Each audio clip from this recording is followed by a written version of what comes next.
the Golden Gate simply disappear. Phyllis, Phyllis, who makes the warning bells on the cable cars play, the gang's all here. Phyllis, Phyllis, who charms the crabs on fishermen's wharf right out of their shells, who lights the lamps of Chinatown just by walking in view. Phyllis, Phyllis, Phyllis, it sure isn't you.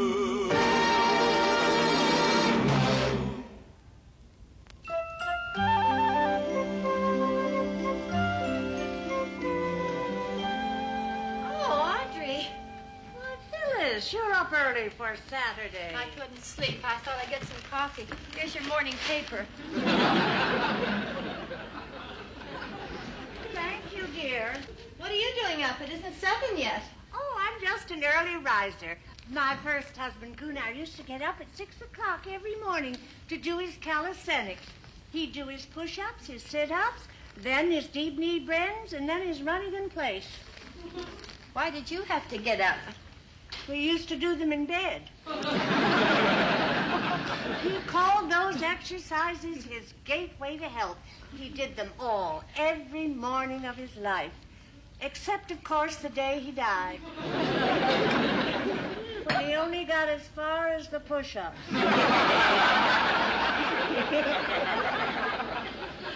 Oh, I'm exhausted. And I have to work today, too. Well, why couldn't you sleep?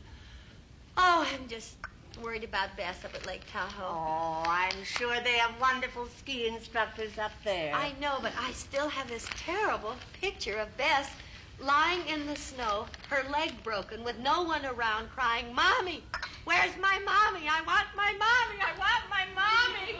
We all do, dear. But as we get older, we try to hide it. There's some sweet rolls in the oven, dear. Phyllis, if you're that worried about her, why don't you call her up? Oh, I couldn't do that. She's 17 years old. If I call her, she'd feel I still think of her as a baby. It's her first weekend away by herself. She'd feel that her independence had been slighted, that her maturity had been questioned. She'd feel demeaned and hurt. Big deal. Oh, look. In today's horoscope, they've misspelled Gemini. I wonder if that's a bad sign. Hello. May I have Bess Lindstrom's room, please? Thank you. Oh, hello. I'm sorry, they must have given me the wrong room. Could you get me the operator back, please? I wanted Bess Lindstrom's room. This is Bess Lindstrom. It's a man. Oh. Well, could I speak to her, please? She's sleeping. Oh. Oh. No, never mind who this is. I'll call back. Oh, God. If only she'd broken her leg. Now, Phyllis, calm yourself. Phyllis! You're right. I must remain calm. I must deal with the situation as a mature, rational individual. Now, what exactly is the situation?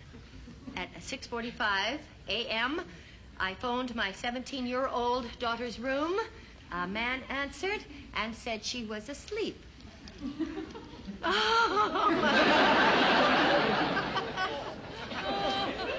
Phyllis, if I knew where your mommy was, I'd get her.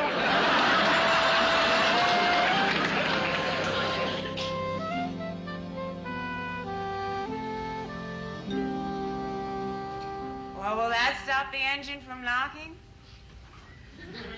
You don't know? Well, if you just replace the valve guides, how long will that last? You don't know? Why is it going to take you so long to do the overhaul?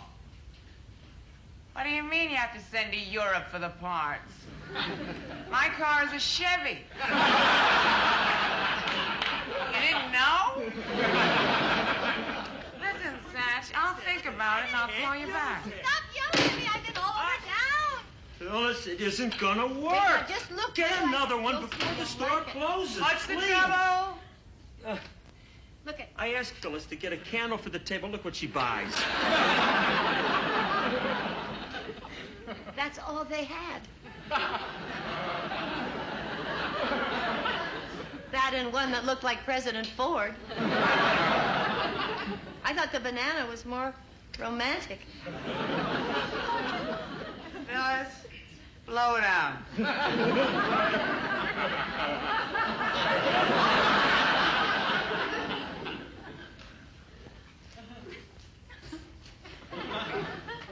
Look, Leo. You gotta let the models go at 4. Yeah. Shoot the picture without the candle. Shoot the picture without the candle. Shoot the picture without the candle? The entire composition is built around the candle. The candle lights the label on the wine. It puts the glow in her cheeks, the sparkle in his eyes. The candle sets the mood for the whole. The candle is the picture. Leo, shoot the picture without the candle.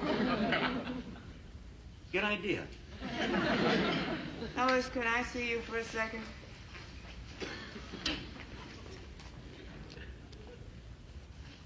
Phyllis? I know I've been wrong. It's just that all day my mind has been somewhere else. See, I have this terrible problem. Could we talk about it? Do we have to? No. Ever since you've been working here, I would say on the average of 3 times a week, you come in here with some terrible problem you have to discuss. Well, I have problems of my own, you know. Oh, Julie, of course you do. We're always talking about my problems. It's been so selfish of me. Oh, Julie, tell me, talk to me about your problems. Well, the valves of my hydraulic lifters are improperly aligned.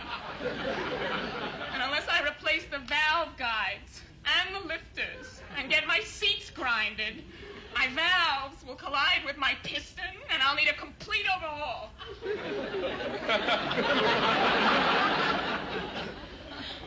Gee, I don't know what to say. That's all right. I feel better just talking about it. Could we talk about me now? Sure. Well, it's Bess. Bess has become a woman. There's a lot of that going around.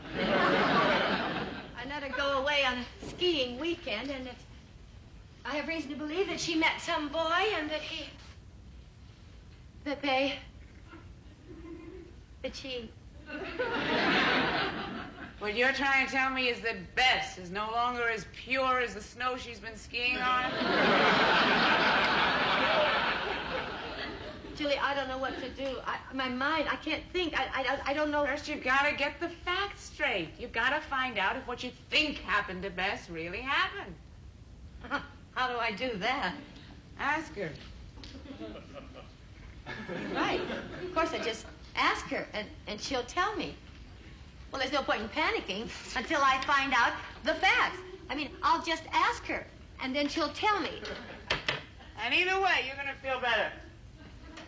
Either way? Sure. If nothing happened, you'll feel better. And even if something did happen. Bess is a mature, intelligent, sensible girl, so I'm sure she'll lie to you. Hello, Jonathan. Oh, hello, Phyllis. Have an hors d'oeuvre? No. Oh, I made them myself. Oh, lovely.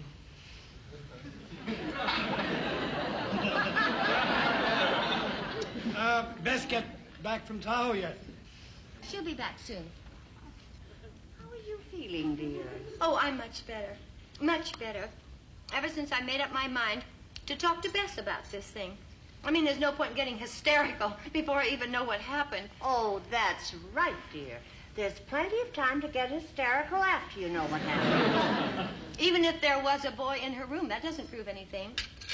Once when I was a girl, I went with a girlfriend to a summer resort, and we met these two lovely boys, and that night, they slept in sleeping bags on the floor of our room because, the resort was full and they couldn't get a room. And they didn't try anything. Not a thing. Of course, they were gay.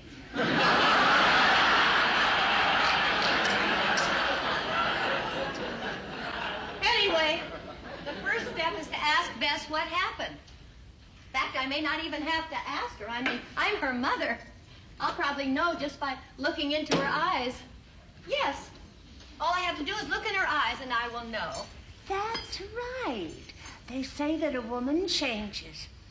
I remember my honeymoon night with Gunnar. I crept out of bed in this strange hotel room at 4 a.m. to find a mirror to see the changes in my face. And when I looked, I couldn't believe the difference. There was this wise, knowing, contented smile. And then I crept back into bed. And it wasn't until the next morning I realized I'd been looking at a print of the Mona Lisa. I remember my honeymoon with Lars was in Madison, Wisconsin. He didn't want to go to Niagara Falls. He was afraid it might keep him awake. I remember waking up just before dawn and reaching out for Lars. He wasn't there. He was sitting at the window, looking down at the Madison skyline. Just sitting there, staring, silhouetted in the moonlight. I walked over to him, placed my hand on his shoulder and said, "Happy, darling." And he said, "Phyllis, jag har aldrig varit så lycklig i mitt liv." I never asked him that again. Hi! Hi, Grandma! Hi, hello, Bess. Bess, don't say anything. Just come here. I want to look in your eyes.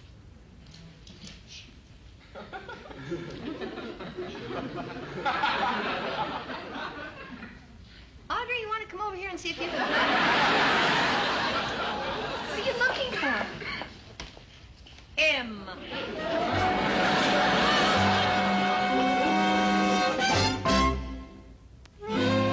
Phyllis, this is Donald Ralston. Donald gave me a lift home from Tahoe. Donald, this is my mother and my grandmother. Oh, so nice to meet you. Won't you sit down? Well, maybe for a little while. Well, can I get you anything? Oh, no thanks. So tell us all about your weekend. We want to hear all about it. From the moment you got up, right till the moment you went to bed. Well, the snow wasn't very good. Right. Yesterday we couldn't ski at all. Oh, what did you find to do all day?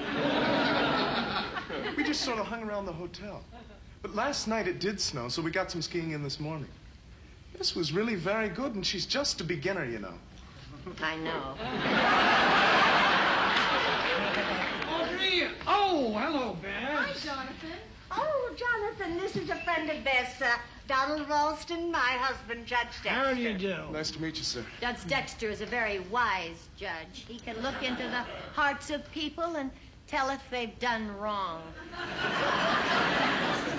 Are you from San Francisco, Mr. Ralston? Yes, I am. In fact, I think you might know my father, Thomas Ralston, from the law school. Tom Ralston, of course. Audrey, this is Tom and Mary Ralston's boy. Oh, I should have known. You look exactly like both of them. I've known your father since I was 20 years old. Bess is 17 years old. Well, I've got to get going. Nice meeting you, Judge Dexter. Oh, very nice to meet you. Mrs. Dexter? Yes. Mrs. Lindstrom? Well, it was a real pleasure. I don't doubt it. Goodbye, everybody. Bye. Bess, I'll call you. Hey, thanks for the lift. Bye-bye. Bye-bye. Bess, dear, Just a second, Phil. Audrey, why don't you and I go out in the kitchen and have a nice cup of tea? Hmm? oh, not right now, dear. I want to hear what Phyllis is going to say to Bess. Well, I guess I'll go unpack. Before you do, Bess, is there anything you want to tell me about the weekend? Not that I can think of. You sure? Just that I had the best time I've ever had in my life. Oh, my God.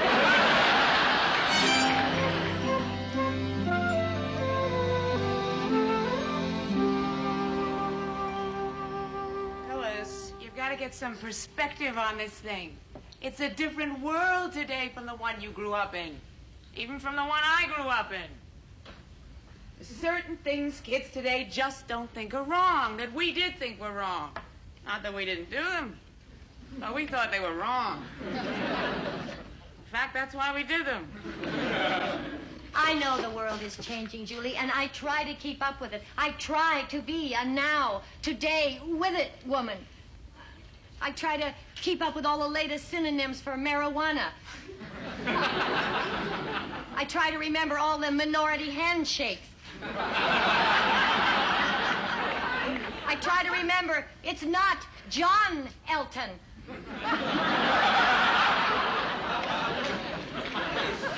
There's some things I just cannot accept. I mean, when I was 17, I had a very strict code of behavior with boys. On the first date, I'd let a boy hold my hands, no more. On the second date, I'd let him place his arm around my shoulder. On the third date, I'd let him kiss me goodnight. On the cheek. Once. Gently. Nothing sustained. What about the fourth date? I don't think anybody ever asked. Julie, what am I going to do about Bess? Listen, Phyllis, you don't even really know what happened at the lodge. You have to talk to Bess. And not just to find out what happened, but to let her know that whatever happened, and whatever may happen in the future, you're ready to listen to her and you want to help. Talk to her, Phyllis. I can't. I can't. I just never discussed this sort of thing with Bess. It was always Lars. It was Lars who taught Bess the facts of life. In fact, it was Lars who told me the facts of life. I just wouldn't know what to say to her. Phyllis, you're her mother. Didn't your mother ever have a heart-to-heart with you? Yes. My mother was wonderful that way. Oh, I remember one time she caught me smoking. She sat me down and she said, Phyllis, I don't care what you do so long as you do it in front of me. Somehow I don't think that's the right advice for Bess and Donald. But you're right, I have to talk to her. Oh, how I wish Lars were here. At least I'd have somebody to blame for all this. Morning. Hi. Look, we'll talk about it later, okay? Talk? About what? Just a little problem. What kind of problem? Maybe I can help. Oh, no, thank you, Leo. It's just not the sort of thing I feel like discussing with a man. You chicks. You want to work with men, you want to play sports with men, but when it comes time to talking, no men allowed. That you only want to do with other women. Leo? What? Even if you were a woman, I wouldn't want to talk to you. Oh, that's different. Leo, wait. Maybe it wouldn't hurt to get a man's point of view.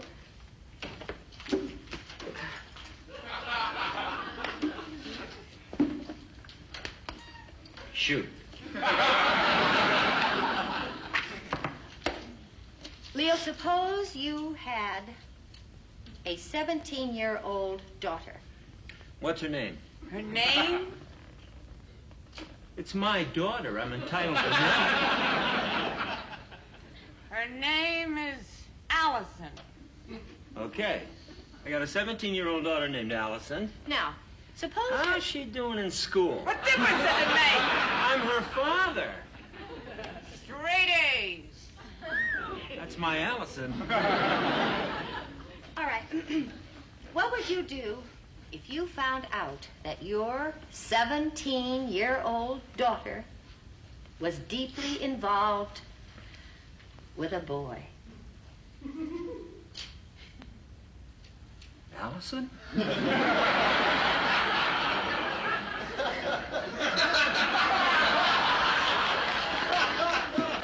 I put an end to it.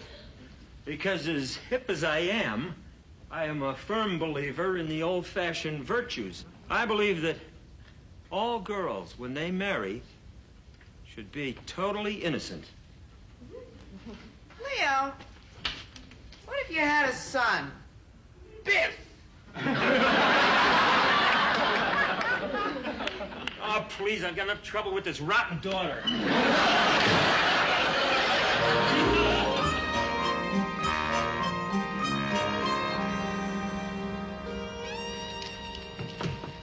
Come in. Bess, do you have a minute? Sure. I thought we could have a little chat. That is, if it's all right with you. Sure, Phil.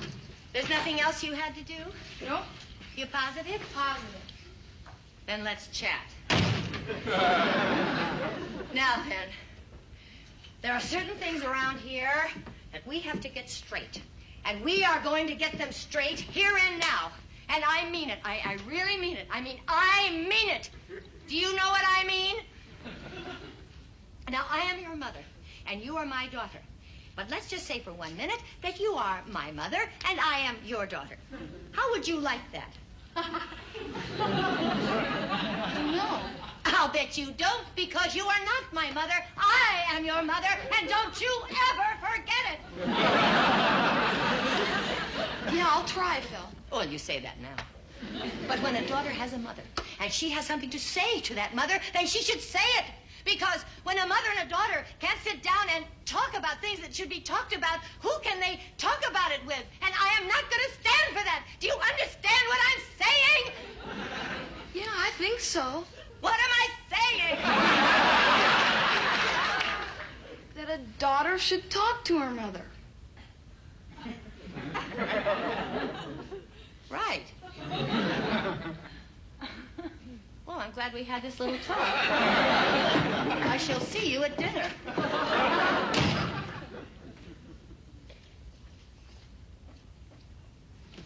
Bess, Saturday morning, I phoned your room at the ski lodge, and a man answered and said you were asleep. Phyllis, did you want to talk about that? Yeah? Well, why didn't you say so? Come on, let's talk about it. Thank you.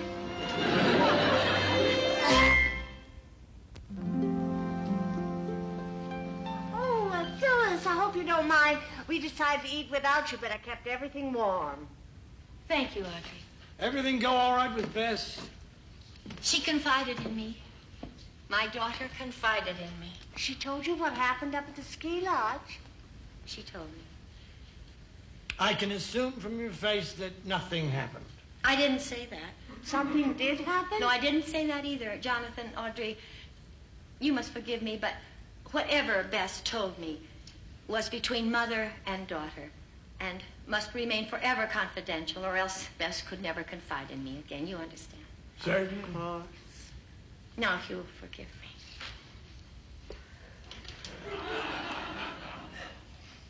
Nothing.